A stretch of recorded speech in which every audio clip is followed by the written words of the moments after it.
We need, we need, we need, we need, we need. जी, इस वक्त हम sitting house के बाहर मौजूद है, जहाँ पे मुतासरीन का एक ही मुतालबा है कि हमें हमारा हक मिलना चाहिए, हमारा प्लाट मिलना चाहिए। आए बात करते हैं। जी अस्सलाम वालेकुम, क्या नाम है सर आप? मेरा नाम है जी जुबैर अंजम। मैं एक ओवरसीज पाकिस्तानी हूँ और मैंने सिटी हाउसिंग जेलम के अंदर अपना प्लॉट जो है 2019 में बुक करवाया था। और जहाँ पे मैंने बुक करवाया था, मैंने दुबई इनके ऑफिस से बुक करवाया था और बाद में मुझे पता चला कि वो दुबई ऑफिस भी इलीगल है। ठीक है। और अभी तक मुझे मेरे प्लॉट की 100% पेमेंट होने के बावजूद इसकी मुझे पोजीशन नहीं मिली।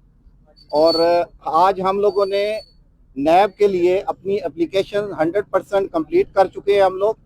और ये आखिरी वार्निंग है सिटी हाउसिंग इंतजामिया के लिए कि अगर उन्होंने कुछ करना है तो अगले 10 से 15 दिन के अंदर कोई सॉलिड एक्शन, सॉलिड जो है वो एग्रीमेंट करके इसको जो है ना हैंड ओवर किए जाए, जितने भी प्लॉट्स जो मुतासरीन है उनके प्लॉट्स। अदरवाइज हम जो है वो नैब के अंदर जाएंगे और इंशाल्लाह हम अपने केसेस को परसू करेंगे और इनको जो है कानून के कटहरे में हम लेके आएंगे और अपना हक जो है वो लेके रहेंगे। जज़ाकल्लाह। जी, कोई और बोलना चाहता है?